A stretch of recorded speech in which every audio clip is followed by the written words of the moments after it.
آج ہم نے 10واں پارہ پڑھا ہے اور A to Z جہاد ہی پر مشتمل ہے۔ غزوہ بدر، غزوہ حنین اور غزوہ تبوک، خاص طور پر ان 3 غزوات کا تذکرہ ہے۔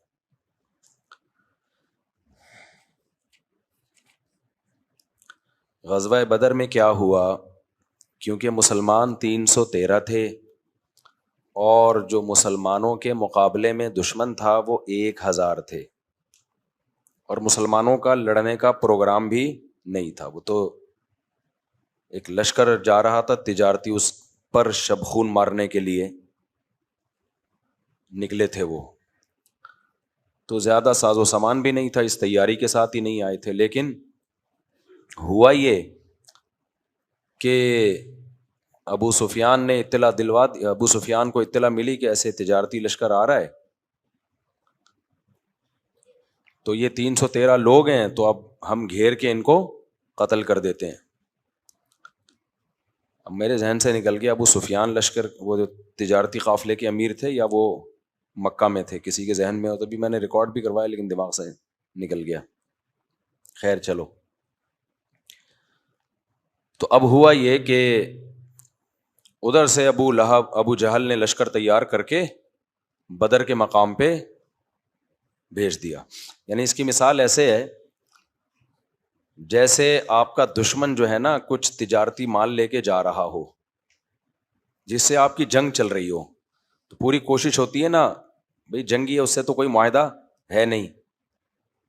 تو مدینہ منورہ میں صحابہ کے حالات بہت خراب تھے، مالی اعتبار سے اکنومیکلی بہت کمزور تھے، اور اس کمزوری پر مجبور بھی مشرکین مکہ نے کیا، ان کو ان کے گھروں سے نکلنے پر مجبور کیا۔ تو ایسی صورت میں شرعاً جائز ہے کہ جن لوگوں نے آپ کے ساتھ یہ حال کیا ہے اور آپ کا ان سے کوئی ایگریمنٹ بھی نہیں ہے، تو آپ ان کے مال پہ شبخون مار سکتے ہیں، کیونکہ وہ دار الحرب ہے نا، کوئی ملکوں کا ایگریمنٹ تو ہے نہیں۔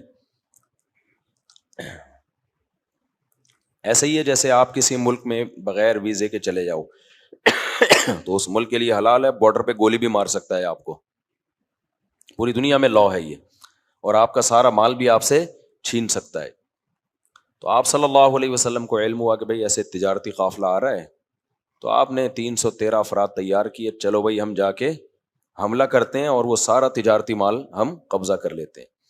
صحیح بھی پتہ چلتا ہے، دیکھو نبی نے اسباب بھی اختیار کیے، اور یہ جو آج کل بہت سارے لوگ بلا وجہ کے صوفی بنے ہوتے ہیں، نہیں نہیں اسلام میں تو بہت اخلاق ہیں، نہیں دیکھو ہم تو میٹھے میٹھے، نہیں بھائی، جو کام آپ کے لیے ضروری ہے اسباب کی دنیا میں وہ تو کرو پہلے۔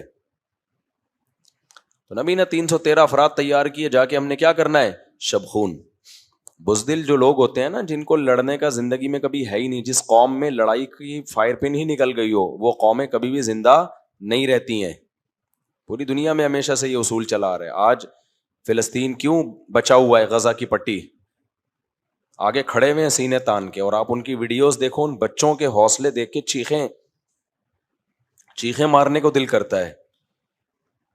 کل ایک پاکستانی آئے ہیں، میرے ذہن سے ان کا نام نکل گیا، وہ بتا رہے ہیں میں جو وزٹ کر کے آیا ہوں وہاں زخمی بچوں کے حوصلے کتنے بلند ہیں، زخمی بچوں کے۔ ہم لوگوں کے بچے دیکھو کیا بنا دیا ہے ہم لوگوں نے، کیسے ممی ڈیڈی بن چکے ہیں، اور وہاں بم برس رہے ہیں، اور ان بچوں کے حوصلے دیکھ، ذرا بھی ان کو کوئی شرمندگی نہیں ہے، حوصلے ہیں ان کے ہم کہ اللہ ہمیں ہی فتح دے گا۔ تو اللہ کو ایسے لوگ پسند ہیں۔ اسلام کے بلڈ میں جو ہے نا شروع سے جہاد ہے، آپ دیکھو گے نا یہ سورہ انفال، سورہ توبہ، ساری اسی پر ہے۔ اور اس پہ یہ لوگ کہتے ہیں کہ اسلام تلوار سے پھیلا ہے۔ بھائی تلوار سے اسلام، تم نے جو چیز پھیلائی ہے نا تلوار سے، حضرت مفتی تقی صاحب نے فرمایا نا کہ فرض کر لو اسلام تلوار سے پھیلا ہے، تم نے بموں سے کیا پھیلایا دنیا میں؟ پوری دنیا میں زنا کو انہوں نے ماحول بنا دیا، یہ بم کی طاقت ہے اس کے پیچھے۔ ہومو سیکسولیٹی کو پوری دنیا میں پروموٹ کیا جا رہا ہے، اس کے پیچھے اخلاق نہیں ہے، اس کے پیچھے کیا ہے؟ بم ہے۔ آپ جاؤ یورپ میں اسکولوں میں، آپ کا بچہ ہومو سیکسولیٹی پڑھنے پر مجبور ہے، ماں باپ شکایت نہیں لگا سکتے کہ ہمارے بچوں کو کیا گند سکھا رہے ہو، نہ پیچھے سے فورس کیا جائے گا آپ کو کہ نہیں آپ کے بچے کو یہ پڑھنا پڑے گا. وہاں گرل فرینڈ آپ کا بچہ بنا رہا ہے، آپ سختی نہیں کر سکتے بچے کے اوپر. قانون کس کو سپورٹ کرے گا؟ بچے کو. تو یہ بم کی طاقت ہے نا پیچھے. تم نے بم کی طاقت سے دنیا میں کیا، بہت سے یورپ کے کنٹریز ہیں نشہ لیگل ہے. آپ کا بچہ نشہ کر رہا ہے، بچے کو نہیں روک سکتے. چرس پی رہا ہے، نہیں روک سکتے آپ. اس کو شیلٹر کون دے گی؟ اسٹیٹ شیلٹر دے گی. تو حضرت مفتی تقی صاحب نے بڑی پیاری بات کی کہ اگر تم نے بموں سے یہ گند دنیا میں سود کے نظام میں جکڑ دیا، تو ہم نے اخلاق اگر تلوار سے نماز پھیلا دی، ماں باپ کی اطاعت اور فرما برداری پھیلا دی، اور ہم نے تلوار کی طاقت سے رمضان پھیلا دیا، زکاتوں کا نظام پھیلا دیا اور پردہ دنیا میں پروموٹ کر دیا، تو اس میں کون سا ایسا شرمندہ ہونے کی بات ہے؟ ٹھیک ہے نا. اسلام کا جہاد کا فلسفہ فساد کے لیے نہیں ہے، دنیا سے فساد کو ختم کرنے کے لیے. تو اللہ تعالیٰ کیا فرماتے ہیں کہ ہاں، تو اب کیا ہوا، نبی صلی اللہ علیہ وسلم نے اسباب کی دنیا میں ارادہ کیا کہ بھائی ہمارے معاشی حالات بہت خراب ہیں، تو ہم کیا کرتے ہیں، شبخون مارتے ہیں. ایک تجارتی قافلہ آ رہا ہے، جا کے اس پہ چڑھائی کرتے ہیں اور ان سے تجارتی مال لے کے آ جاتے ہیں. کوئی معاہدہ، ہاں معاہدہ ہونا ملکوں کے آج کل آپس میں کیا چل رہے ہیں، معاہدے چل رہے ہیں. ایسا نہ کوئی برطانیہ کا ٹرک یہاں سے گھوم رہا ہو، آپ 313 افراد لے جا کے شبخون مار دی. وہ تو آپ سے ایگریمنٹ کر کے آیا ہے نا، ایگریمنٹ کر کے آیا ہے.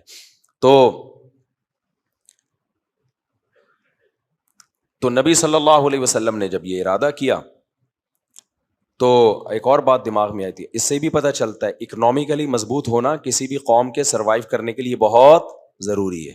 پتہ ہے آپ کو، آپ حیران ہوں گے، ہمارے نبی کی سیرت پڑھے نا اگر، اصل بات ہے کہ سیرت کون سے چشمے سے پڑھتے ہیں آپ. نبی صلی اللہ علیہ وسلم نے فرمایا میری ہر بات آگے پہنچایا کرو. صحیح حدیث ہے. فرمایا رب مبلغ اوعى من سامع. اور ایک حدیث میں آتا ہے رب حامل فقہ غیر فقیہ. بہت سے لوگوں کے پاس علم ہوتا ہے، علم کو سمجھنے کے لیے جو دماغ چاہیے وہ دماغ نہیں ہوتا. ایک ہی حدیث کی تشریح ایک عالم کر رہے ہوتے ہیں، عجیب ہوتی ہے، دوسرا کرتے ہیں تو آدمی حیران ہو جاتا ہے، یار کتنی اہم چیزیں اس حدیث کے اندر انہوں نے نکال کے پیش کی ہیں. اور یہ فرق صحابہ میں بھی تھا. بعض صحابہ فقیہ نہیں تھے، حدیثیں بہت تھیں ان کے پاس. بعض ایسے تھے جن کو اللہ نے حدیث کا علم بھی دیا اور غیر معمولی ذہانت دی، وہ اس کا ایسا مفہوم نکال کے لاتے تھے. اب اس پر بہت ساری قرآن کی آیتیں، میں یہ اس ٹاپک کی طرف نہ چلا جاؤں. تو اس لیے ہم نے علماء سے سنا ہے کہ سیرت کو اگر کوئی صحیح چشمہ لگا کے دیکھ لینا تو مسلمان کو پیغمبر کی سیرت کے علاوہ کہیں اور جانے کی ضرورت ہے ہی نہیں. ہو یہ رہا ہے کہ سیرت جس چشمے سے دیکھی جا رہی ہے نا وہ اپنے مطلب والا چشمہ ہے، وہ ایک آنکھ بند کر کے دیکھا جاتا ہے. بس ایک طرف کے نظر آ رہے ہوتے ہیں، دوسری طرف کے دلائل نظر نہیں آ رہے ہوتے. تو ہمارے نبی کی سیرت میں توکل بھی ملے گا آپ کو، دعائیں بھی ملیں گی ہمارے نبی کی سیرت میں، لیکن اور معجزے بھی ملیں گے اور ساتھ ساتھ اسباب بھی ملیں گے. اب ہم نے کیا ہوا، معجزے جو بہت کم صادر ہوئے ہیں ان کو پکڑ کے بیٹھ گئے، اور ہر کام میں جو اسباب اختیار کیے جا رہے ہیں ان کو ہم نے اپنی زندگی سے نکال دیا. یہ کتنا بڑا جرم ہے یا نہیں ہے؟ یعنی ہم یہ دیکھ رہے ہیں 313 کو 1000 پہ جب غلبہ مل گیا، جب وہ جیت گئے تو میں بھی فنٹر بننے کی کوشش کروں گا.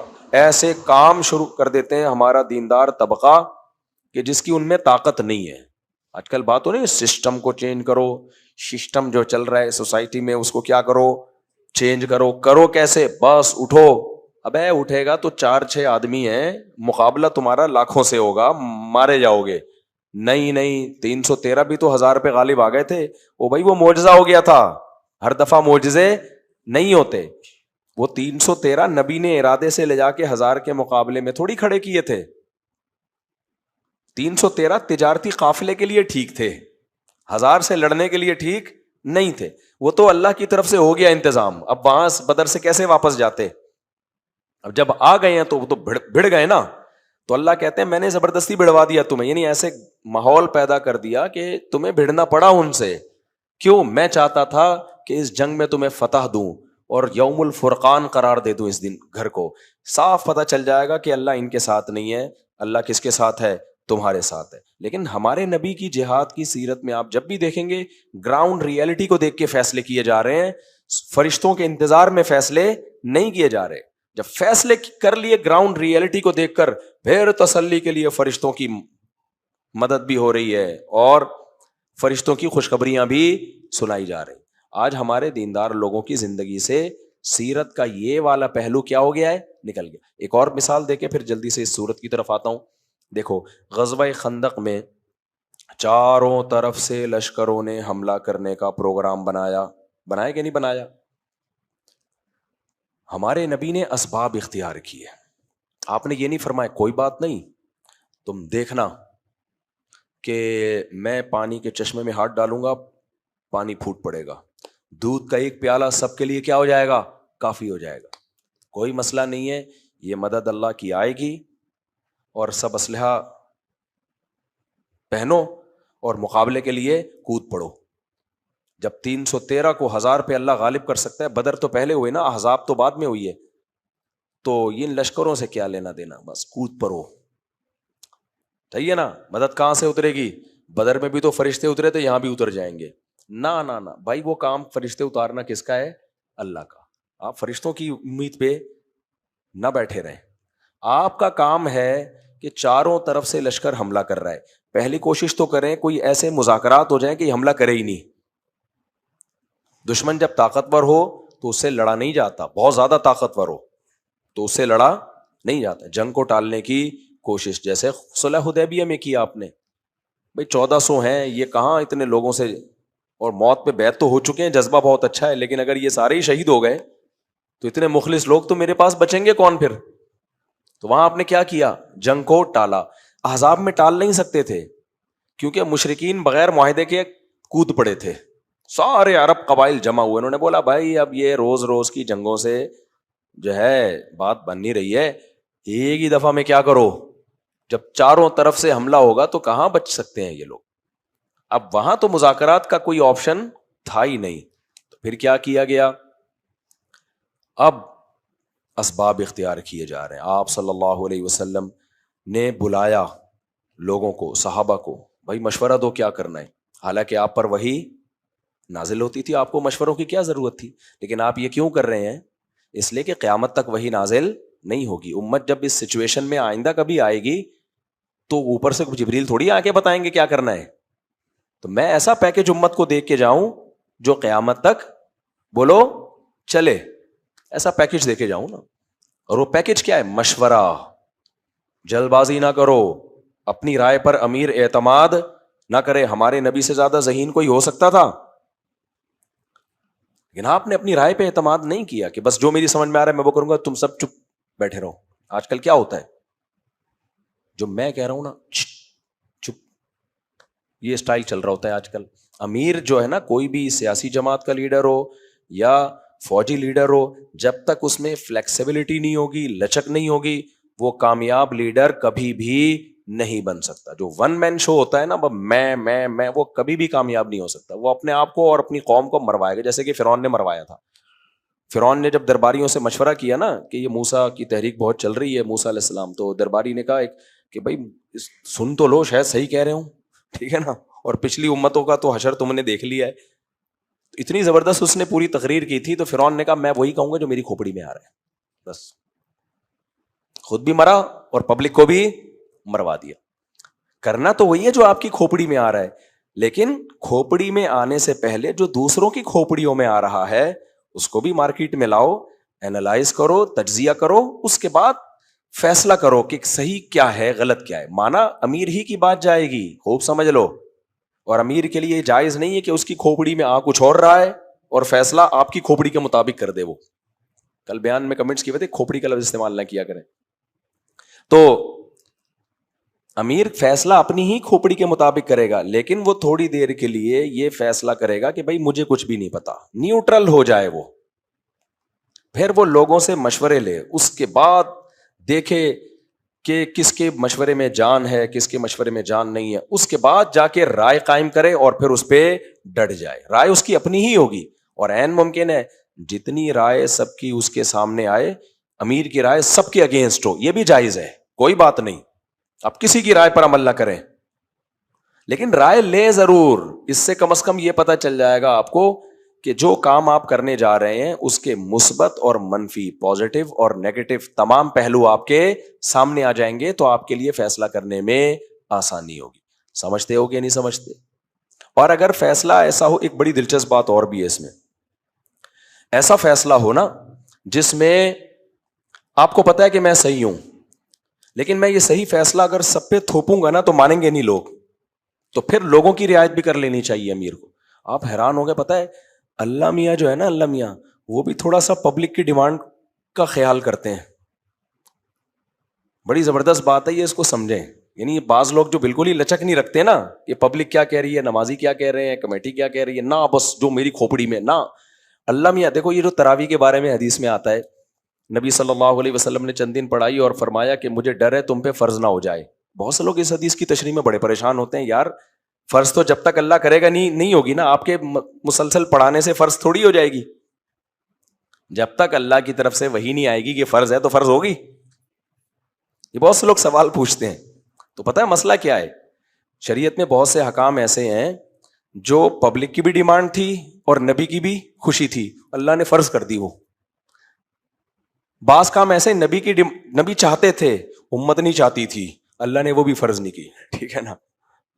جیسے نبی نے فرمایا کہ میں چاہتا ہوں کہ لوگ عشاء کی نماز 1/3 رات تک مؤخر کریں، لیکن آپ نے دیکھا کہ صحابہ کی چاہت یہ نہیں ہے. وہ نیند سے نا مسجد میں جھوم رہے ہوتے تھے. عشاء کی نماز کا ٹائم تھا، آپ صلی اللہ علیہ وسلم حجرے سے تشریف ہی نہیں لا رہے، اور پیچھے عورتیں بھی بچے بھی سب اونگ رہے ہیں بیٹھے بیٹھے نا، ان پہ بڑا شاق گزر رہا ہے. اب کسی کی ہمت بھی نہیں ہو رہی کہ بلائے. صحیح حدیث ہے یہ. حضرت عمر تھے ذرا دل گردے والے، انہوں نے فرمایا نامت النساء والصبیان، عورتیں بچے سو رہے ہیں. ٹھیک، سب جھوم رہے ہیں. نبی کے حجرے کی طرف نا آواز دی انہوں نے. پھر آپ صلی اللہ علیہ وسلم تشریف لائے، فرمایا اگر مجھے امت پر خوف نہ ہوتا تو میں تمہیں حکم دیتا کہ اس نماز کو دیر تک مؤخر کرو. لیکن صحابہ کی یہ چاہت نہیں تھی کیونکہ بہت تھکے ہوئے ہوتے تھے. تو نبی کی چاہت تھی، صحابہ کی نہیں تھی، اس لیے اول وقت میں ہی پڑھی جا رہی ہے. کیا خیال ہے؟ اسی طرح حدیث میں آتا ہے نبی نے بہت زیادہ مسواک کی ہے، بہت زیادہ مسواک کی. آپ نے فرمایا اگر مجھے امت پہ مشقت کا خوف نہ ہوتا میں ہر نماز میں مسواک کو لازم قرار دے دیتا. لیکن مشقت ہے، کیا مطلب؟ تم یہ افورڈ نہیں کر پاؤ گے. صحابہ کا شوق نہیں تھا اتنا زیادہ مسواک کثرت سے استعمال کریں. اس کی اور بھی مثالیں ملتی ہیں.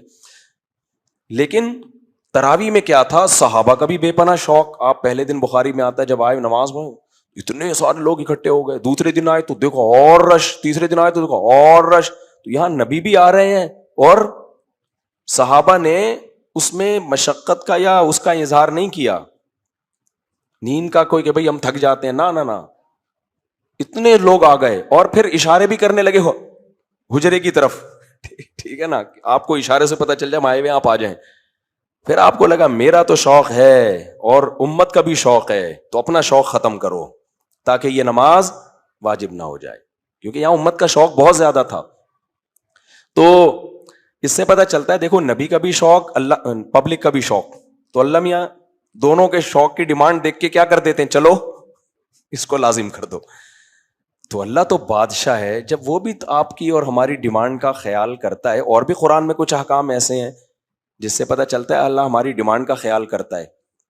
جیسے میں بار بار ایک آیت پیش کرتا ہوں نا، قرآن کہتا ہے بیوہ عورت کو عدت میں پیغام مت بھیجو، لیکن پھر اللہ نے فرمایا علم اللہ انکم ستذکرونہن، اللہ کو پتہ ہے تم باز نہیں آؤ گے، تمہارے دل میں خیالات پیدا ہوں گے، چلو گول مول طریقے سے پیغام بھیج سکتے ہو. یہ میں ان لوگوں کو بتا رہا ہوں جو لیڈر بنتے ہیں یا گھر کے سربراہ بنتے ہیں اور چنگیز خان بن کے گھر پہ حکومت کرتے ہیں، دیکھتے ہی نہیں کہ ماتحتوں کی ڈیمانڈ کیا ہے، وہ کس چیز سے خوش ہو رہے ہیں. چلو بچہ روزانہ پابندی سے اسکول جاتا ہے، آج اس کا دل چاہ رہا ہے ٹلا مارنے کا، تو نے کیا اس کو آئنسٹائن بنانا ہے؟ تو چھوڑ دے، ایک دن ٹلا مارنے دے اس کو. کیا خیال ہے بھائی؟ ایسے بچوں کو کھینچ کے رکھا ہوا ہے کہ بس سارے یہی اسی گھر سے جو ہے نا ساری سائنسدان پیدا ہوں گے، سارے چارٹرڈ اکاؤنٹنٹ یہیں سے پیدا ہوں گے. تو بیلنس لے کے چلنا چاہیے اس میں. آپ مسجد کے صدر ہو، تھوڑا سا سب کے جذبات کا خیال کرو. آپ امام ہو تو آپ کو مقتدیوں کا بھی تھوڑی سی رعایت کرنی چاہیے. بعض امام کیا کر رہے ہوتے ہیں, نمازوں میں لیٹ آ رہے ہوتے ہیں. جب ان کو بولا یار 1 دن ہوتا ہے 2 دن ہوتا ہے, کیا ہوا تم شادیوں میں آدھے گھنٹے انتظار نہیں کرتے کیا بارات میں؟ ابے بھائی وہ کھانا ہے یار, اس میں تو 6 مہینے بھی انتظار کر لیں گے جا کے. آپ اس کو نماز پر قیاس کر رہے ہو جو 5 ٹائم پر. چلو کبھی ہو جاتا ہے, کبھی عوام کو چاہیے امام کا خیال کر لے یار آج اتفاق سے کیا ہو گئے, لیٹ ہو گئے.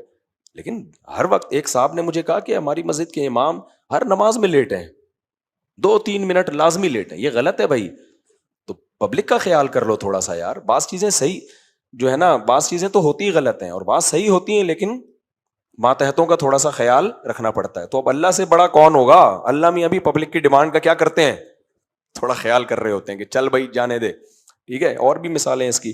خیر, تو اب کیا ہوا کہ بھائی غزوہ بدر میں تو نبی صلی اللہ علیہ وسلم نے اکنامکلی بھی, میں بتا رہا تھا سیرت کے بہت سے پہلو ہمیں بڑے شاندار ملتے ہیں, سارے پہلو شاندار ہیں. تو اس میں ہمارے نبی نے غزوہ خندق میں مشورہ لیا کہ یار پہلے ہم مشورہ تو کریں, یہ والی جنگ تو ہم نے کبھی دنیا میں دیکھی نہیں ہے کہ ساری طرف سے ہی مل کے حملہ کر لیں. تو کیا کریں, سب سے کون لڑے گا بیٹھ کے؟ ہم ہوتے وہاں پہ, ہم کہتے ہیں کوئی بات نہیں, جب بدر میں فرشتے آ سکتے ہیں تو اب کیوں نہیں آ سکتے؟ نہ. اچھا, وہاں میں نے بتایا جنگ ٹالنے کا آپشن بھی نہیں تھا, تو مشورہ کیا گیا. پھر بھائی کن ملکوں میں ایسی جنگ ہوتی ہے, پہلے تو وہ ایسا بندہ پکڑ کے لاؤ, ہم نے تو کبھی ایسی جنگ دیکھی نہیں. سلمان فارسی آئے, فارس کے, ایران کے, انہوں نے کہا ہمارے ہاں ایسی جنگیں, کیونکہ ایران ایک سپر پاور تھی اس وقت. فارس کی حکومت جو تھی نا, ایسے جیسے روس اور امریکہ, بہت بڑی طاقت تھی اس وقت. 2 بڑی طاقتیں تھیں, ایک روم اور ایک فارس. مسلمانوں کو سب سے خطرہ انہی 2 سپر پاوروں سے تھا. ظاہر ہے وہ سپر پاور لڑ کے ہی بنے تھے نا, الیکشن سے تھوڑی بنے تھے وہ. تو اب ان کا یہ تھا مسئلہ کہ وہ ان کے پاس جنگوں کے تجربے بہت تھے, پاورفل. جیسے آج امریکہ کے, ہماری آرمی بھی بہت ساری چیزیں امریکن سے سیکھ رہی ہے, ترکی آرمی بہت ساری چیزیں امریکن سے سیکھ رہی ہے. بہت سے لوگ بھی جہاں سے کچھ ملے تو سیکھو. تو اس وقت ایران تھا بہت بڑا, ایک سپر پاور تھی. تو حضرت سلمان فارسی کو بلایا گیا, بھائی تم ایک سپر پاور سے تمہارا تعلق رہا ہے. انہوں نے بتایا کہ ہم کیا کرتے ہیں بھائی, ہم جنگ روکنے کے لیے خندقیں کھود دیتے ہیں, اتنی بڑی بڑی خندقیں کہ گھوڑا اس کو کراس کر کے آنا. اب پیدل تھوڑی آئیں گے وہ, پہلے خندق میں اترے پھر سیڑھیاں لگائیں, اس دوران تو بندہ مار دے گا ان کو. گھوڑے پہ آنا ہے تو گھوڑا آ نہیں سکتا خندق میں, نیچے اتارے گا تو اوپر کون چڑھائے گا اس کو. اب خندق کھودنا آسان کام نہیں ہے, یہ بہت مشکل کام ہے گڑھے کھودنا, لیکن اس کے علاوہ کوئی آپشن جان بچانے کا ہے نہیں. اسی وجہ سے علماء کہتے ہیں کہ جہاد میں نا اگر کافر دشمن مسلمان قیدیوں کو ڈھال بنا لے, کہ آپ نے اگر اس کو تیر مارا, گولی ماری, تو پہلے کس کو لگے گی؟ مسلمان قیدی کو. علماء نے کہا پھر بھی ان پر فائرنگ کرنا جائز ہے جنگ کے میدان میں. وجہ اس کی یہ ہے کہ وہ چند قیدیوں کی حفاظت کی خاطر اگر آپ نے تیر اندازی چھوڑ دی تو وہ چند تو بچ جائیں گے, لیکن دشمن کو فتح ملے گی, وہ گاجر مولی کی طرح کاٹ دے گا آپ کو. تو یہاں بڑی مصیبت سے بچنے کے لیے کیا کرنا پڑے گا؟ چھوٹی مصیبت برداشت. تو اس میں علماء نے لکھا ہے کہ ہدایت کا جو کتاب الجہاد ہے نا, بڑا مزیدار خاندانی ہے, اور یہ اس وقت لکھا گیا ہے جب مسلمان یہ سب کچھ کر رہے تھے, دنیا پہ خلافتیں قائم ہو رہی تھیں. وہ جب میں ہدایت میں کتاب الجہاد پڑھاتا تھا نا, بڑا مزہ آتا تھا یار, کہ یہ وہ کتاب الجہاد تھا جو اس وقت پریکٹیکلی زندہ تھا, ہو رہا تھا دنیا میں, کہ جب چڑھائی کا ارادہ کرو وَاسْتَعِینُوا بِاللَّهِ, اللہ سے مدد طلب کرو. تو یہ وہ ساری عبارتیں تھیں جو اس وقت مسلمان کی زندگی میں پریکٹیکلی تھی. نہیں, مسلمان کنٹریز چڑھائیاں کر رہے تھے, دشمن کو پیغام بھیج رہے تھے کہ بھئی اگلا ہدف ہمارا فلاں کنٹری ہے. کہاں تک پہنچ گئے تھے؟ فرانس تک پہنچ گئی تھی مسلمانوں کی فوجیں. یورپ تو گیا تھا, یورپ کا پروگرام وڑ گیا تھا, بہت دن سے وڑنا نہیں آیا. اٹلی جو ہے نا, اٹلی, آپ کو پتا ہے اٹلی میں پانی پہ ایک جزیرہ ہے. آپ سمجھتے ہو یہ اٹلی والوں نے شو کے لیے بنایا ہوا ہے؟ شو کے لیے نہیں بنایا ہوا. اٹلی تک مسلمان فاتحین پہنچ چکے تھے. تو یورپ کے جو لوگ ہیں نا, یہ بھاگ بھاگ کے, جو ان کی بڑی روم کی طاقتیں تھیں, یہ سمٹ کے پیچھے ہٹتے جزیروں میں جا کے آباد ہو گئے تھے, پانیوں میں جا کے. کہتے ہیں آج وہاں سائن بورڈ لگا ہوا بھی ہے. میرا دوبارہ اٹلی سفر ہوا, انشاءاللہ وہ میں دکھاؤں گا. تو تو وہاں جا کے انہوں نے کیا کیا، پھر وہ پانیوں میں جا کے آباد ہوا. وہ مسلمان فاتحین وہاں تک پہنچ چکے تھے. پھر آپس میں لڑ کے سارے علاقے ان کو دے دیے. مسلمانوں کو جو سب سے بڑا مسئلہ ہے نا، مسئلے کو آپ بعد میں جا کے، کیونکہ مسجد میں وہ لفظ استعمال نہیں کر سکتا، مسئلہ کے لیے ایک لفظ استعمال ہوتا ہے. وہ مسئلہ یہ ہے کہ یہ اپنی ہی حکومتوں کو کھاتے ہیں ہمیشہ سے، اور یہ آج سے نہیں، ہمیشہ سے. جب بھی مسلمانوں کے پاس ایک بڑی آرمی تیار ہوئی ہے نا، بہت بڑی فوج مجاہدین کی، اور اس نے علاقے فتح کرنا شروع کیے ہیں، تو فوج میں جب دیکھا فوجی کمانڈر نے کہ بہت پاورفل ہو گیا ہوں میں، تو اس کو بادشاہ سے یا امیلا سے، خلیفہ سے کوئی اعتراض ہوا، یار یہ ٹھیک نہیں ہے، یہ یوں نہیں کر رہا. تو ٹھیک بھائی صبر کر لے یار، تو چھوڑ دے، وہ ظالم ہے، شرابی ہے، کبابی ہے، جیسا بھی ہے، چھوڑ دیا اس کا پرسنل معاملہ. نہ، میں اس کو ٹھیک کروں گا. ٹھیک کرنے کے چکر میں جب بڑی فوج تیار ہوئی، مجاہدین کو ورغلایا کہ حکومتی بھی ہم کیوں نہیں قبضے میں لیں حکومت. واپس پلٹے، اور وہ جو لڑائیاں ہوئی آپس میں بغاوتوں سے، آیا تو کچھ بھی نہیں، ساری فتوحات کا دروازہ رک جاتا تھا. ہمیشہ سے یہی ہوتا رہا ہے. ہندوستان میں آئے، وہاں بھی یہی ہوا، مختلف ملکوں سے آتے رہے. پھر جب، یعنی سب سے زیادہ حکومت کو یہ ڈر ہوتا تھا، ہم نے بڑا لشکر تیار کیا نا تو یہ ہمیں ہی نہ کھا جائیں. تبھی تو ایجنسیوں میں کیا ہوتا ہے، دیکھتے ہیں نا، جو کوئی تحریک زیادہ طاقت پکڑ رہی ہے ان کو آپس میں ایجنسیاں لڑوا دیتی ہیں کہ ایسا نہ ہو کل یہ ہمارے باپ بن کے ٹھیک ہے نا، یہ ہمیں ہی کھانا شروع کر دیں. صحیح کرتی ہیں غلط کرتی ہیں، ایجنسیوں سے جا کے پوچھو. لیکن مسئلہ یہی ہے، سب سے پہلے ہمیں اسٹیٹ کو بچانا ہے. سمجھ رہے ہو، کسی بھی نام سے کوئی اسٹیٹ کو توڑنے کے چکر میں ہے نا، چاہے کوئی بھی لیبل ہو، سمجھ لو یہ ملک کا کبھی بھی خیر خواہ نہیں ہو سکتا. تو ٹوٹی ہیں خلافتیں بھی، اور کیا بیڑا غرق ہوا ہے فتوحات کا. ہمیشہ کبھی غیر مسلموں نے ہمیں نہیں نقصان پہنچایا، ہم ہی جا کے بڑھتے بڑھتے نا، جب کھوپڑی گھومنی شروع ہوتی تھی، خود اپنے ہی حکمرانوں کے خلاف کھڑے ہو جاتے تھے. تو اب دیکھو نبی نے کیسے اسباب اختیار کیے. تو خندقیں کھودی ہیں، پھر اللہ کی مدد بھی آئی ہے. ایک سرید کا پیالہ سینکڑوں کے لیے کافی ہو رہا ہے. تو بدر میں بھی ایسے ہی. تو اب مجبوری تھی بھائی، 313 ہیں تو لڑنا ہے، تو اللہ نے حکم دیا. اللہ نے اب مدد کرنا شروع کی صحابہ کی، جس کو قرآن میں یہاں بیان کیا. پہلی مدد کیا، یہ اذ یریکہم اللہ فی منامک قلیلا ویقللکم فی اعینہم. اللہ نے ان کو دکھایا، مشرکین کو صحابہ زیادہ کر کے دکھا دیے، اور صحابہ کو مشرکین کم کر کے. تبھی جنگ میں نا مورال بلند رکھنا یہ بڑا ضروری ہوتا ہے. حالانکہ 1000 تھے، لیکن ان کو دیکھنے میں کیا لگ رہے تھے، کم. اور یہ 313 تھے، دیکھنے میں کیا لگ رہے تھے، زیادہ.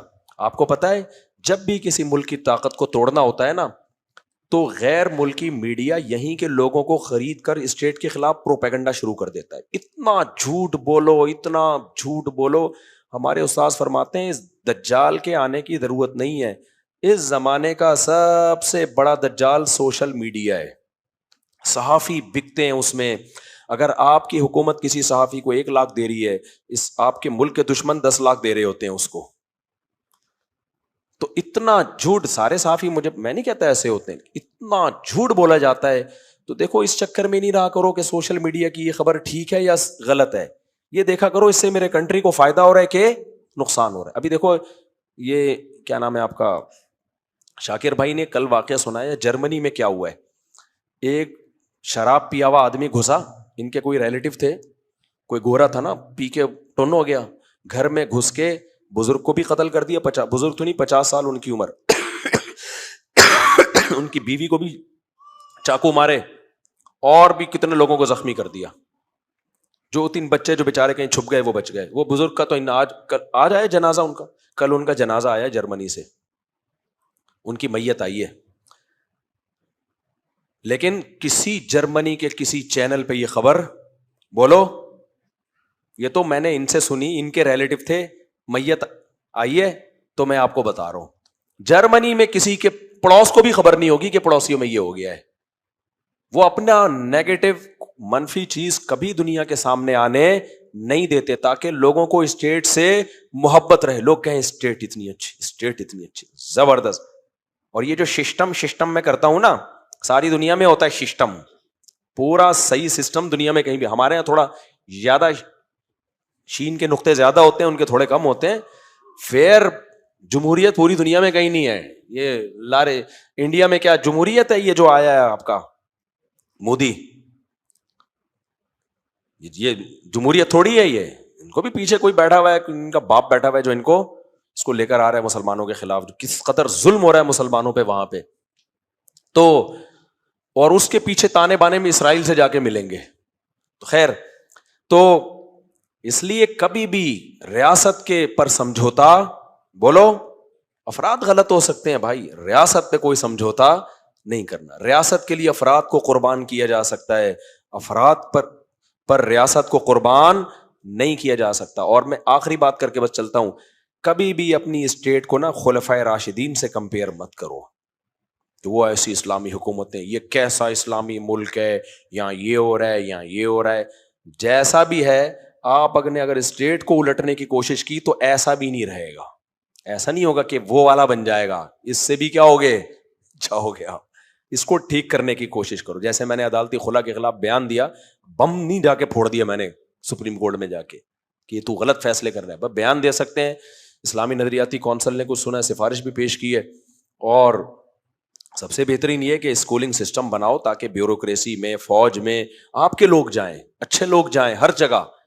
تو جب ہر جگہ عدلیہ میں, بیوروکریسی میں ہم نے تعلیمی اداروں پہ محنت کی نہیں ہے, جب کی نہیں ہے تو بیٹھ کے, ہمارے پاس تو ملک ملا تھا نا.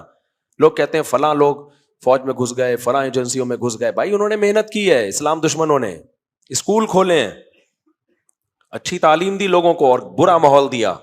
اسی برے ماحول کے اثرات آئیں گے. آپ یہ کام 50 سال پہلے کرتے, ملک تو سب کو ملا ایک جیسا, تو آج اس کے رزلٹ ترکی میں دیکھو نا, طیب اردگان نے کیا کیا ہے, ان کی پوری پیچھے تحریک ہے. تو باتیں کرنے پر گورنمنٹ کی طرف سے کوئی پابندی نہیں ہے. آج بھی جو لوگ انقلاب کی باتیں کر رہے ہیں نا, ان کے پاس انقلاب کا کوئی پیکیج ہے نہیں, بس باتیں ہیں. تو کوئی بھی پراپر وے میں کام کرو, پازیٹو جس کے نتائج ہوں, بے شک دیر سے نتائج نکلے, لیکن وہ کام مت چھوڑو. اور کوئی ایسا کام نہ کرو جس سے اسٹیٹ کیا ہو جائے, کمزور ہو جائے, اس سے بیڑا غرق ہوگا آپ کا, کوئی خیر حاصل ہونے والی نہیں ہے. تو نبی صلی اللہ علیہ وسلم کو اللہ نے کیا فرمایا, پہلا انعام اللہ نے کیا کیا بھائی, اللہ نے کہا ان کو تمہاری نظر میں زیادہ اور تمہیں ان کی نظر میں تھوڑا. تو جب بھی جنگ ہو تو یہ حوصلہ دلانا چاہیے, یہ دلانا چاہیے بھائی ہم بہت ہیں, ہم کمزور نہیں ہیں, اور دشمن کمزور ہے, وہ طاقتور نہیں ہے. اب ہمارے پاس ایٹم بم ہے نا, اس پہ بھی لوگوں کو چڑ ہو رہی ہے, اب کیا کرنا ہے ایسے ایٹم بم کا, وہ شب برات میں پٹاخے کے لیے رکھا ہوا ہے.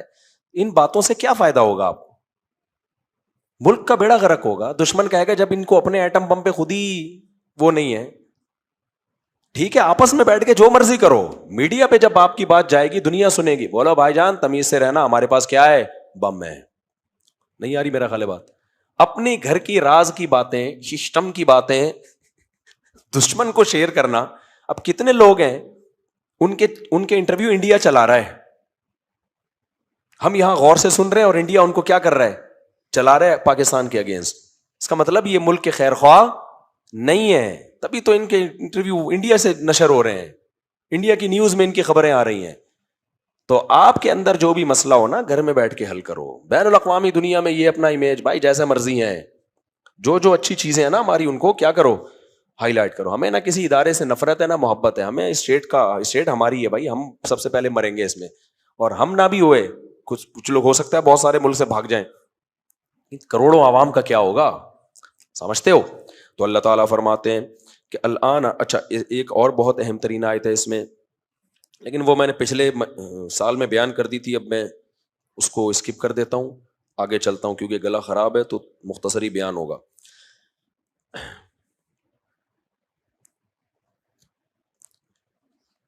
نبی صلی اللہ علیہ وسلم نے نا مال غنیمت جو غزوہ بدر میں قیدی تھے نا, ان کو فدیہ لے کے چھوڑ دیا.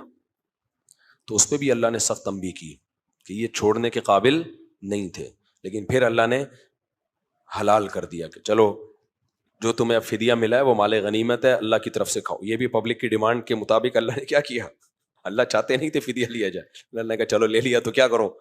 اس سے بھی ہمیں پتہ چلتا ہے بھائی سربراہ کو لچکدار ہونا چاہیے, چل بھائی اب لے لیا تو کھا لو. اور پھر اللہ نے کیا آئندہ کے لیے حلال ہی کر دیا اس کو. اس کے بعد سورہ توبہ ہے. سورہ توبہ سے پہلے بسم اللہ نہیں ہے. بہت سے علماء بیان کرتے ہیں اس میں جنگ و جدال بہت ہے, بسم اللہ الرحمن الرحیم میں تو اللہ کی رحمت کا تذکرہ ہے, لیکن اصل وجہ پتہ ہے کیا ہے, جب سورہ انفال نازل ہوئی, پھر سورہ توبہ نازل ہوئی, تو نبی نے صحابی کو حکم دیا کہ سورہ توبہ کو سورہ انفال کے بعد رکھو قرآن میں. تو صحابی کو یہ معلوم نہیں تھا کہ یہ سورہ انفال کا حصہ ہے یا نئی صورت ہے. تو انہوں نے احتیاطاً بسم اللہ نہیں لکھی کہ اگر پتہ چل جائے گا نا نئی صورت ہے تو بسم اللہ لکھ دوں گا, اگر یہ ثابت نہیں ہوا کہ نئی صورت ہے تو نہیں لکھوں گا. سمجھتے ہو؟ کاتب وحی نے بسم اللہ نہیں لکھی. اب کمال دیکھو اللہ نے کیسی قرآن کی حفاظت کی ہے. بعد میں اس پر اجماع ہو گیا کہ یہ نئی صورت ہے, یہ سورہ انفال کا اینڈ نہیں ہے.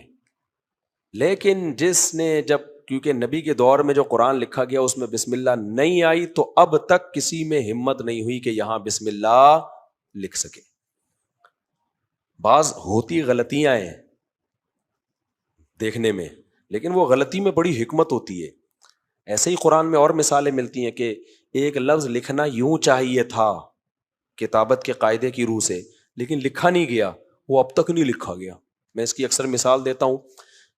اقرا بسم ربک الذی خلق ہے نا سورت, اس کے آخر میں آیت ہے لئن لم ینتہی لنصفعا بالناصیہ. اب آپ کو پتہ ہے نصفعا یہ فعل ہے, ورب ہے, سینٹینس ہے, سوری. نصفعن کا مطلب نصفعو تھا اصل میں, ہم پکڑیں گے اس کو بالناصیہ پیشانی کے بال سے. اللہ کہتے ہیں جہنمی کو میں کس سے پکڑوں گا؟ قیامت میں پیشانی کے بال سے پکڑوں گا. تو اللہ نے جب یہ کہا نا ضرور بھی ضرور پکڑوں گا, تو عربی میں ضرور بھی ضرور کے لیے شروع میں لام لگ جاتا ہے اور آخر میں نون ساکن. لنصفعن میں ضرور بھی ضرور پکڑوں گا.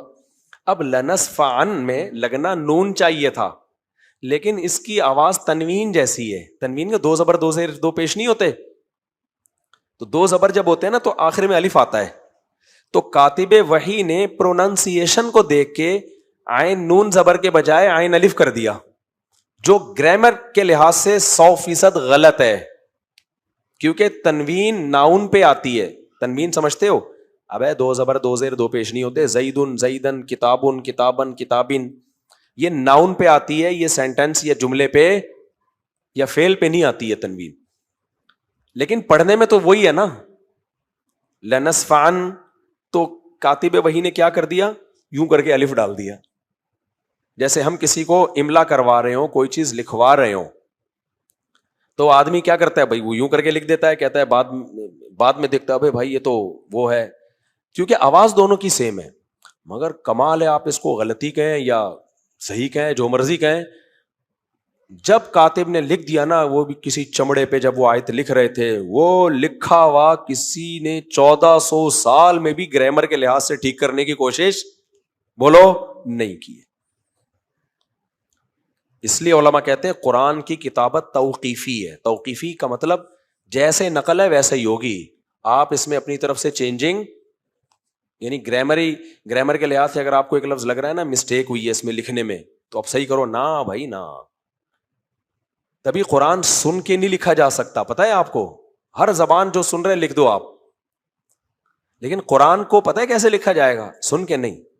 سننے میں یہ ہو سکتا ہے کہ آپ جب شیئن لکھو تو شیئن میں 2 شوشے سین کے, ایک اضافی ہوتا ہے, اس کے بعد یا آتی ہے, اس کے بعد حمزہ کا شوشہ آئے گا, پھر الف آئے گا, ایسا ہی ہے نا. لیکن قرآن میں, پورے قرآن میں شیئن میں ایک شوشہ مارکیٹ سے شارٹ ہے, یعنی یا کے لیے جو شوشہ ہونا چاہیے وہ ہے ہی نہیں. اب ہم اس کو یا تو ہم یوں کر لیں گے شین کے 3 ہونے چاہیے 2 ہیں, یا کا ہے ہی نہیں, کچھ بھی آپ تعویل کر لو. لیکن کتابت کے لحاظ سے, آج کے لحاظ سے وہ غلط ہے, یعنی گرامر کے لحاظ. مگر یہ غلط ہمیں ظاہری لحاظ سے غلط ہے, لیکن اصل صحیح کیا ہے؟ یہی ہے. اللہ میاں نے کہا جیسے لکھ دیا قیامت تک اب کیا رہے گا, ویسے کا ویسے. اور آسان مثال دے کے بس آگے چلتا ہوں. اولئک کا لفظ آپ نے سنا ہے نا قرآن میں جگہ جگہ, اولئک, الف کے بعد کیا آ رہا ہوتا ہے؟ واو. کہتے ہیں لکھا جائے گا, پڑھا نہیں جائے گا. ابے جب پڑھا نہیں جا رہا تو لکھا کیوں جا رہا ہے بھائی؟ اصل میں پہلے اعراب نہیں تھے. اولئک جو ہے نا, یہ الیکا سے فرق کرنے کے لیے, کیونکہ نقطے بھی نہیں تھے. الیکا اور اولئک ایک جیسا لکھا جاتا تھا, تو عرب لوگ کیا کرتے تھے فرق کرنے کے لیے, یہ تاکہ لوگ الیکا نہ پڑھیں, اس کو اولئک پڑھیں. الف کے بعد واو لکھتے تھے, پڑھتے نہیں تھے, کیونکہ پڑھیں گے تو اولئک بن جائے گا نا, غلط ہو جائے گا. تو بعد میں تو زبر زیر پیش لگ گئے, لیکن وہ اولئک آج تک چینج نہیں ہوا, صدیوں سے ایسے ہی.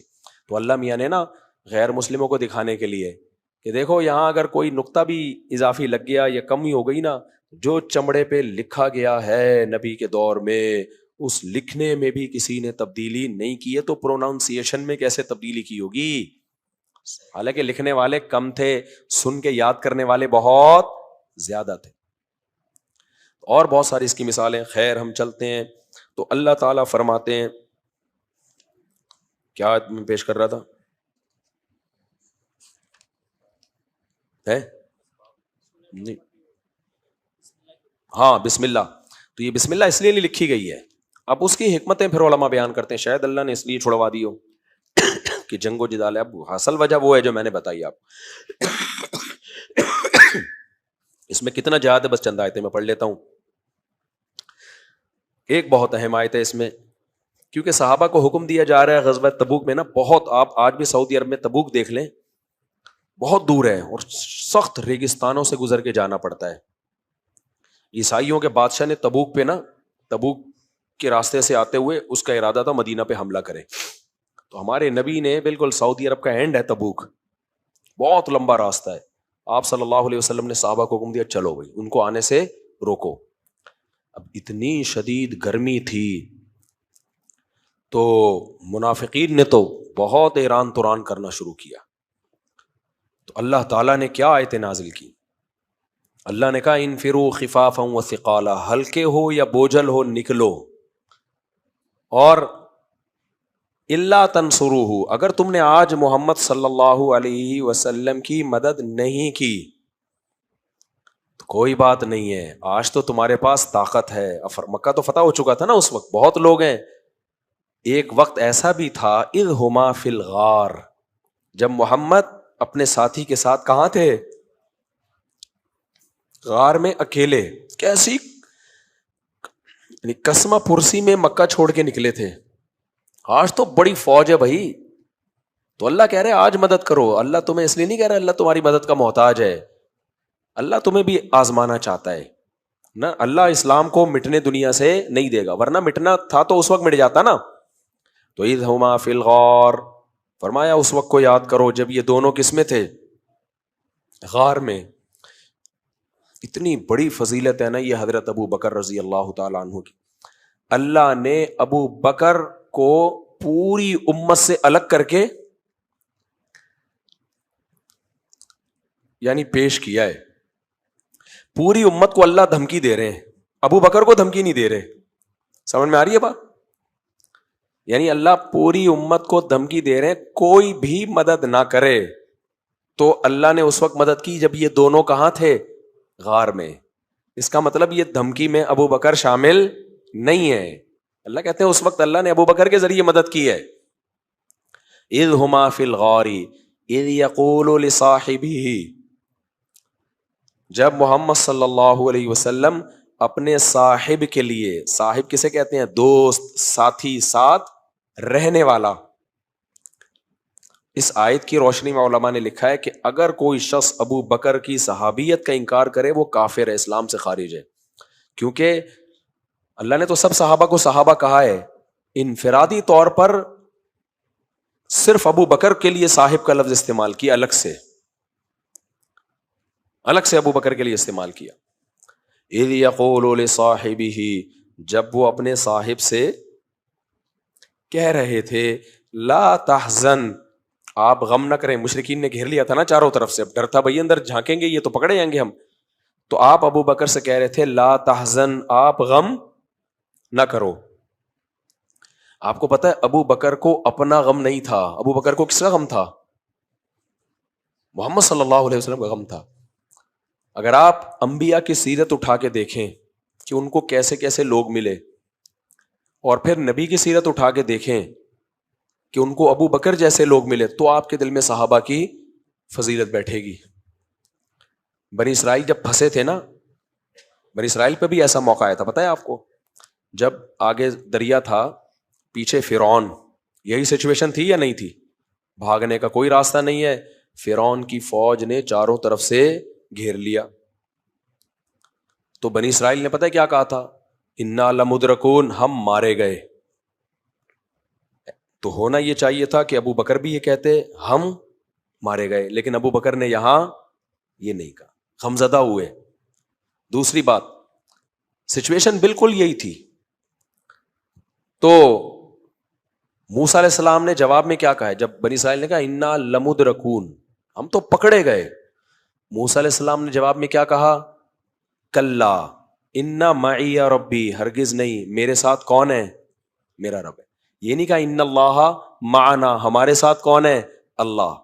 یہاں حضرت موسیٰ نے اپنی قوم کو ساتھ نہیں لیا، اور ادھر نبی نے کیا کیا ہے؟ لا تحزن، غم نہ کرو، ان اللہ معنا، اللہ ہم دونوں کے ساتھ ہے، ہم دونوں کو بچائے گا اللہ۔ بعض مورخین نے کیا کیا ہے؟ یہاں حضرت موسیٰ کی شان میں گستاخی کی ہے، انہوں نے کہا دیکھو موسیٰ نے ایسے موقع پہ قوم کو چھوڑ دیا اور کہہ رہے ہیں نہیں نہیں اللہ کس کے ساتھ ہے؟ میرے ساتھ۔ معاذ اللہ، نقل کفر، یہ کامیاب لیڈر ہونے کی علامت نہیں ہے کہ ایسے غم میں کہہ دے اللہ میرے ساتھ ہے۔ اور کہا کہ دیکھو ہمارے نبی کا مقام حضرت موسیٰ سے زیادہ ہے، انہوں نے اپنے ساتھی کو اکیلا نہیں چھوڑا، انہوں نے کہا اللہ ہم دونوں کے ساتھ ہے۔ حضرت مولانا اشرف علی تھانوی رحمۃ اللہ علیہ کو نا اللہ نے بڑی غیر معمولی ذہانت دی، انہوں نے اس مورخ کی کلاس لی ہے، انہوں نے کہا پیغمبر میں سارے پیغمبر کامل ہیں، پیغمبر میں کوئی نقص نہیں ہوتا، پیغمبر اپنی قوم کے لیڈر ہوتے ہیں اور اپنے سے زیادہ اپنی قوم کا خیال کرتے ہیں، سمجھ رہے ہو؟ تو حضرت موسیٰ نے جو یہ کہا تھا نا اللہ میرے ساتھ ہے، اس لیے نہیں کہ حضرت موسیٰ کو بنی اسرائیل کی فکر نہیں تھی، کہ ان کی فکر ہی نہیں تھی جاؤ تمہاری ایسی کی تیسی۔ حضرت موسیٰ کو جو قوم ملی تھی نا، ان کی حرکتوں کی وجہ سے موسیٰ کو ڈر تھا کہ پتہ نہیں اللہ ان کو بچائے گا کہ بھی نہیں بچائے گا، تو بات وہ کرو جو بعد میں جھوٹی ثابت نہ ہو، کیونکہ اگر میں نے کہہ دیا اللہ ہم سب کے ساتھ ہے، بعد میں یہ مارے گئے میں بچ گیا، تو عالم برزخ میں یا قیامت کے دن بولیں گے اے موسیٰ آپ تو پیغمبر ہو گئے، آپ نے غلط بیانی کی تھی، کیا خیال ہے؟ آپ نے پیغمبر ہو کے کہا تھا اللہ ہمارے ساتھ ہے، ہمیں تو مار دیا اللہ نے اور آپ کو بچا لیا، اس کا مطلب اللہ صرف آپ کے ساتھ تھا ہمارے ساتھ نہیں ہے۔ تو پیغمبر نے سوچا کہ میں وہ بات کیوں کروں جس کا مجھے یقین نہیں ہے۔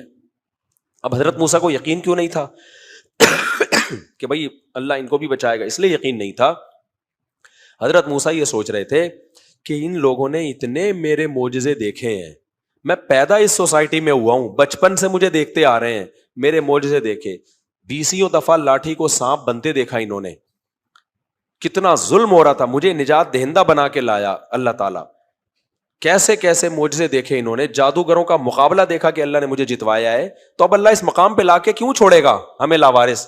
اگر اللہ نے ہمیں ڈبونا ہی ہوتا تو یہ ساری مدد تھوڑی کرتا اللہ ہماری۔ تو اب ان کو یہ ڈر تھا کہ دنیا دارالامتحان ہے، ایسا نہ ہو کہ اب جب یہ کہہ رہے نا مروا دیا، انہوں نے تو رپورٹ پیش کر دی تھی، انہوں نے یہ تھوڑی کہا تھا موسیٰ کیا اب بتائیں کیا ہوگا، یہ تھوڑی، انہوں نے تو کہا تھا انا اصل میں اننا یقیناً لمدرک، لام بھی تھا کہ مدرک مر گئے، پکڑے گئے، یا تو رپورٹ طلب کر رہے ہوتے ہیں نا کہ اب بتائیں کیا، اب کیا ہمارے ساتھ کیا ہونے والا ہے، انہوں نے تو کہا تھا مر گئے بس برباد کر، گویا کہ بزبان حال موسیٰ علیہ السلام کو کہہ رہے ہیں کہ آپ نے مروایا ہے، راتوں رات ہمیں مصر سے نکالنے کی کیا ضرورت تھی، آپ کو بیٹھے تھے، ظلم ہو رہا تھا، کسی پر ہو رہا تھا، کوئی بچا ہوا تھا، کوئی چھپڑ میں کہیں چھپکے سے جا کے نماز پڑھ لیتے تھے، اس سے تو بہتر ہی تھے نا کم از کم، یہ تو آپ نے ہمیں کہا راتوں رات، اللہ نے کہا نکلو، ہم نکل گئے، اور یہ اس لیے لائے تھے آپ اس سلسلے میں ہمیں، ہے بھائی آپ ہمیں یہاں اس سلسلے میں لے کر آئے تھے۔ تو موسیٰ علیہ السلام کو لگا یہ پرلے درجے کے کیا ہیں، نالائق کمبختوں، اگر اللہ نے تمہیں مروانا ہی ہوتا تو پھر اتنی آزمائشوں سے تمہیں مجھے نبی بنا کے بھیجتا کیوں، مجھے تو نجات دہندہ بنا کے بھیجا ہے۔ اس لیے حضرت موسیٰ نے اس بارے میں وہی بات کی جو ان کے دل میں تھی، تمہارا پتہ نہیں مجھے اللہ کیا کرے گا، بچائے گا، تمہارا اپنی رپورٹ نہیں ہے، یہ بھی نہیں کہا کہ مروائے گا تمہیں اور یہ بھی نہیں کہا کہ بچائے گا۔ تو بالکل صحیح کہا تھا انہوں نے، کیونکہ لیڈر میں جہاں بہت ساری خصوصیت ہوتی ہیں، قوم بھی تو ہونا، بعض دفعہ لیڈر بڑا خاندانی ہوتا ہے، قوم اس قابل نہیں ہوتی کہ اس کو ایسا خاندانی لیڈر ملے، تو سب تالی ایک ہاتھ سے تھوڑی بچتی ہے۔ جبکہ ادھر محمد صلی اللہ علیہ وسلم نبی کے ساتھ جو ابو بکر تھے، آپ کو یقین تھا کہ پہلے دن سے یہ کس کے ساتھ کھڑے ہیں، میرے ساتھ، جب میں نے اللہ کی راہ میں خرچ کرنے کے لیے مال مانگا، گھر میں ایک سوئی بھی نہیں چھوڑی انہوں نے، حالانکہ اتنے معجزے انہوں نے نبی کے نہیں دیکھے تھے جتنے بنی اسرائیل نے موسیٰ کے معجزے دیکھے. اتنا ٹائم نبوت کے بعد ابو بکر نے نبی کے ساتھ نہیں گزارا جتنا نبوت کے بعد بنی اسرائیل موسیٰ کے ساتھ، موسیٰ علیہ السلام کے ساتھ ٹائم گزار چکے تھے. اتنی دفعہ مقابلوں میں جیتتا ہوا نہیں دیکھا، وہ تو آزمائشوں میں ہی دیکھ رہے ہیں. اس کے بعد بھی ہر موقع پہ ساتھ دینا. تو ہمارے پیغمبر کو یقین تھا کہ یہ ہو نہیں سکتا کہ اللہ مجھے بچا لے اور ابو بکر کو قسم پرسی میں اسی حال میں چھوڑ دے. جو اللہ انہیں بچائے گا وہ مجھ میں اور ان میں فرق نہیں کرے گا. ابھی صحابہ سب سے زیادہ اگر کسی کی رضا کا خیال کرتے تھے نا نبی کے بعد، تو وہ حضرت ابو بکر کا خیال کرتے تھے. اگر کسی صحابی سے کبھی ابو بکر ناراض ہوئے نا، تو صحابہ کے دل پہ سب سے زیادہ بوجھ کس پہ ہوتا تھا؟ ابو بکر کے ناراض ہونے پر، کیونکہ یہ نبی کے سب سے کلوز ہیں. کیونکہ ان کا ناراض ہونے کا مطلب کیا ہے؟ کہ نبی ناراض ہوں گے. آج میڈیا پہ کیسی بکواسات ہیں. کل ہی ایک کلپ آیا ہوا تھا کسی رافضی کا، ایسے حضرت ابو بکر کے بارے میں طنز کر رہا تھا اور اوٹ پٹانگ باتیں کر رہا تھا. تو جو لوگ کمانے والے تھے وہ کما گئے. اور میں کہتا ہوں کہ سب سے بڑی فضیلت کیا ہے؟ اللہ کے نبی کو کہ دنیا میں بھی ساتھ اور دنیا سے جانے کے بعد بھی ساتھ. سب سے قریب ترین قبر ہمارے نبی کے کس کی ہے؟ ابو بکر کی ہے، اور اس کے بعد عمر کی. اس لیے ہمارے لیے بھائی ان دو بزرگوں سے، ان دو مشائخ سے دستبرداری یہ تو ممکن ہے ہی نہیں. اللہ نے جس کو دنیا سے جانے کے بعد بھی پیغمبر کا یعنی ساتھی بنایا ہو، اور یہ اتفاق سے تھوڑی ہو گیا ہے. ہوتا ہے بعض دفعہ کوئی کسی کے ساتھ دفن ہو جاتا ہے، یہ تو اتفاق سے، یہ تو اللہ کا فیصلہ تھا. تو صحابہ کا فیصلہ تھا، اجماع تھا اس پر. حضرت عمر نے حضرت عائشہ سے اجازت لی، جب حضرت عائشہ نے دے دی تو پوری امت اس پر کیا ہو گئی؟ جمع ہو گئی. بھائی یہاں کون دفن ہوگا؟ حضرت عمر دفن ہوں گے یہاں پہ. تو اس لیے اہل سنت والجماعت، یہ جو فرقہ ناجیہ ہے نا، جنتی فرقہ، لوگ کہتے ہیں نا بہت سارے فرقے ہیں، کون جنت میں جائے گا؟ بھائی یہ آج کا تھوڑی ہے، یہ تو علماء فیصلہ کر چکے ہیں. اہل سنت والجماعت جنت میں جائیں گے. جنتی فرقہ کون سا ہے؟ اہل سنت والجماعت. اہل سنت کا مطلب کیا؟ قرآن کی وہ تشریح جو سنت سے ملتی ہو. اور جماعت کا مطلب کیا؟ سنت کی وہ تشریح جو صحابہ سے ملتی ہو. جماعت سے صحابہ مراد ہیں. آپ قرآن و حدیث کی وہ تشریح جو صحابہ نے عمل نہیں کیا، نہیں مانتے ہم اس کو. تشریحات کے نام پہ تو بہت کچھ آ سکتا ہے، صحابہ کو دکھاؤ کیا کہتے تھے اس کے بارے میں. تو نبی صلی اللہ علیہ وسلم نے جنتی فرقے کی علامت بتائی، ما انا علیہ و اصحابی، جو میرے اور صحابہ کے طریقے پر ہوگا. تو اس لیے نبی سے سنت اور صحابہ کا مطلب جماعت. تو اس لیے جو جنتی فرقہ تھا علماء نے اس کو نام کیا دیا؟ اہل سنت والجماعت. پھر ان میں فروعی اختلاف ہیں، اس سے کوئی فرق نہیں پڑتا، وہ صحابہ میں بھی موجود تھے. رفع الیدین کرنا نہیں کرنا زور سے، ہم یہ شروع سے ہی چل رہا ہے، لیکن پھڈا نہیں تھا، پھڈے اب شروع ہوئے. خیر، تو اب کیا ہے؟ تو اہل سنت والجماعت کے عقیدوں سے اگر کوئی انحراف کرتا ہے تو وہ گمراہ لوگوں میں شامل ہے. العقیدۃ الطحاویہ کتاب ہے جس پر اہل سنت والجماعت کے تمام مکاتب فکر کا اتفاق ہے. امام طحاوی حنفی عالم تھے، عقیدے کی کتاب لکھی انہوں نے سب سے پہلے، جو دنیا میں رائج ہونے والی کتابوں میں سب سے پہلی تھے حنفی، لیکن جو عقائد لکھے انہوں نے وہ سب اہل سنت والجماعت کے متفقہ عقائد ہیں.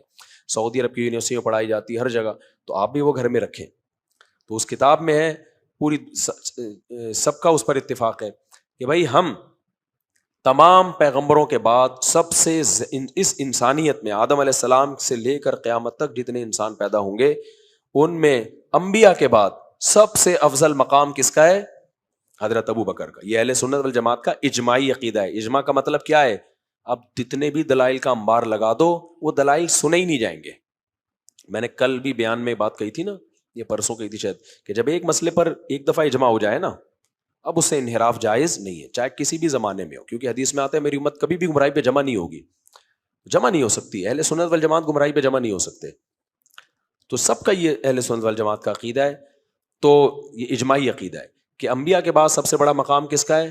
ابو بکر، پھر کس کا ہے؟ عمر کا، پھر حضرت عثمان، پھر حضرت علی. اور یہ بھی عقیدہ ہے اہل سنت والجماعت کا کہ یہ چار تو سب سے افضل ہیں، لیکن کوئی بھی صحابی جس کا صحابی ہونا ثابت ہو جائے، ان کی شان میں کسی بھی قسم کی توہین جائز نہیں ہے. سمجھتے ہو؟ اگر ان سے واضح کوئی گناہ ہوا ہے تو یہ کہا جائے گا اللہ نے ان کو توبہ کی توفیق دے دی یا ان کو سزا دے کے معاف کر دیا. اور اگر واضح گناہ نہیں ہے تو وہ ان کا سیاسی اور اجتہادی اختلاف ہے، جس کے بارے میں نبی نے فرمایا جب کوئی مجتہد اجتہاد کرتا ہے، اگر درست نتیجے تک پہنچے 2 اجر ملتے ہیں، درست نتیجے تک نہ پہنچے تو 1 اجر ملتا ہے. یہی وجہ ہے کہ اہل سنت والجماعت کا یہ بھی اجماعی عقیدہ ہے کہ سیدنا علی اور سیدنا معاویہ کے درمیان جو اختلافات تھے، چاہے وہ جنگی ہی ہوئی ہے لیکن وہ جنگ سیاسی بنیادوں پہ تھی، وہ حکومت کی لالچ اور کرسی کی لالچ میں نہیں تھی. حق اس میں علی کے ساتھ تھا رضی اللہ عنہ، لیکن حضرت معاویہ اجتہادی غلطی پر تھے. وہ سمجھ رہے تھے کہ میں حق پر ہوں، یہ سمجھنے میں ان سے کیا ہوئی ہے؟ غلطی ہوئی. اگر ان کو یقین ہوتا نا کہ میں غلط ہوں تو کبھی بھی نہ لڑتے، کیونکہ اگر پھر بھی لڑتے تو فاسق فاجر ہوتے. پھر وہ مسلم میں حدیثیں لینا جائز نہیں ہوتا، کیونکہ فاسق کی حدیثیں، اور فاسق بھی اتنا بڑا جو داماد رسول کے خلاف تلوار اٹھائے بھائی، یعنی کہ ایسا تضاد بیانی ہے یا نہیں ہے آج کل جو لوگ بیان کر رہے ہیں. ایک طرف ان کو فاسق مان رہے ہیں اور کہہ رہے ہیں ظالم تھے اور یوں تھے اور وہ تھے. جب ہم کہتے ہیں پھر بخاری مسلم ہر حدیث کی کتاب میں ان سے حدیثیں کیوں لی گئی ہیں، تو فوراً پہ طرح بدلتے ہیں، ابے وہ والے فاسق نہیں تھے. پھر کون سے والے فاسق تھے یار؟ شراب پینے سے بڑا فسق ہے یہ کہ خلیفہ وقت کے خلاف تلوار اٹھانا یا داماد رسول کے خلاف تلوار اٹھانا. لیکن اگر ہم یہ کہتے ہیں کہ وہ تلوار داماد کے خلاف نہیں تھی، وہ قاتلین عثمان کا قصاص لینے کے لیے حکومت پہ دباؤ ڈالنا تھا اور دفاع میں تھی. پہل تو حضرت معاویہ نے کی نہیں ہے نا، سیدنا علی نے پہل کی ہے نا خلاف بیعت پر مجبور کرنے کے لیے. وہ دفاع میں تھی، اور دفاع میں بھی اس لیے تھی کہ حکومت پہ کیا کیا جائے؟ دباؤ ڈالا جائے. بس آخری بات کر کے اپنے بیان کو ختم کرتا ہوں. میں آج آپ لوگ سے کہتا ہوں، جن لوگوں کو حضرت علی اور معاویہ کا یہ مسئلہ سمجھ میں نہیں آتا، آج اگر یہ سیم سچویشن ہو جائے تو بھی وہی اختلاف ہوگا جو پہلے ہوا تھا. آج مسلمانوں کا کوئی خلیفہ ہو، کچھ باقی لوگ اس کو گھیر کے ختم کر دیں، قتل کر دیں، نیا خلیفہ آئے اور وہ قاتلوں کو پکڑ نہ رہا ہو، کوئی بھی وجہ ہو کہ بھئی سورش ہوگی یا ہوگی، تو کیا ساری دنیا کے سارے مسلمانوں کو یہ بات سمجھ میں آ جائے گی؟ بہت سے ملک میں سورش برپا ہوگی کہ نہیں بھائی خلیفہ کو قتل کیا گیا ہے تو نیا خلیفہ پہلے قاتلوں کو لٹکائے. آج بھی سیم سچویشن وہ ہو جائے نا تو آج بھی یہی ہوگا. تو یہ نیچرل ہے، ایسے موقع پہ اختلاف ہوتا ہے. تو اس اختلاف کے ذمہ دار نہ سیدنا علی ہیں نہ حضرت معاویہ ہیں، وہ لوگ خوارج ہیں جنہوں نے حضرت عثمان کو شہید کر کے امت کو اس جنگ میں ڈالا ہے. سمجھتے ہو کہ نہیں سمجھتے؟ اور پھر کمال کی بات یہ، جب حضرت حسن نے حضرت معاویہ کے ہاتھ پہ بیعت کر کے جنگ کا اور قصہ ہی ختم کر دیا اور بڑے زبردست طریقے سے پھر حضرت معاویہ نے اپنے دور میں حکومت کی ہے، تو جب یہ جنگ ختم ہو گئی پھر کیوں بار بار اچھال رہے ہو اس بات کو؟ تو اس سے صاف پتہ چلتا ہے کہ ان لوگوں کی نظر میں تحقیق وحقیق نہیں ہے، صحابہ کا بغض ہے. جب ہم حضرت معاویہ کے حق میں بات کرتے ہیں تو ہمیں ناصبی کہنا شروع کر دیتے ہیں، اور جب ہم سیدنا علی کے فضائل بیان کرتے ہیں تو ہمیں رافضی کہنا شروع کر دیتے ہیں. بھائی ہم حضرت علی کو بھی مانتے ہیں، جو ناصبی ہیں وہ سیدنا علی کو تھوڑی مانتے ہیں. وہ ہم تو 100 دفعہ کہتے ہیں کہ حضرت علی کا مقام حضرت معاویہ سے تھوڑا نہیں بلکہ بہت زیادہ بلند ہے. تو ناصبی کہاں سے ہو گئے؟ ناصبی تو حضرت علی کو مانتے ہی نہیں، تو غلط مانتے. اور ہم یہ بھی کہتے ہیں حق کس کے ساتھ تھا؟ علی. کیوں؟ خلیفہ جو بھی ہو بھائی، ان کے خلاف اگر وہ بالفرض آپ کا مطالبہ ٹھیک بھی ہے تو بھی یہ خلیفہ کے لیے کو حق حاصل ہے کہ وہ یہ فیصلہ کرے، کیونکہ جتنی نظر خلیفہ کی ہوتی ہے وہ کسی اور کی نہیں ہوتی. اور پھر بہت سارے صحابہ حضرت معاویہ کے ساتھ تھے. اگر ہم ان کو کہتے ہیں کہ فاسق تھے اور 100% غلطی پر تھے تو پھر تو بھائی وہ سارا سب کو ایک پوری فہرست ہے جن کو آپ کو غلط قرار دینا. شروع میں تو حضرت عائشہ بھی حضرت معاویہ کے ساتھ تھیں. تو اس لیے اس میں اہل سنت والجماعت کی رائے بڑی اعتدال والی ہے. وہ یہ حق علی کے ساتھ تھا، معاویہ رضی اللہ تعالیٰ عنہ غلطی پر تھے، مگر وہ غلطی اجتہادی غلطی.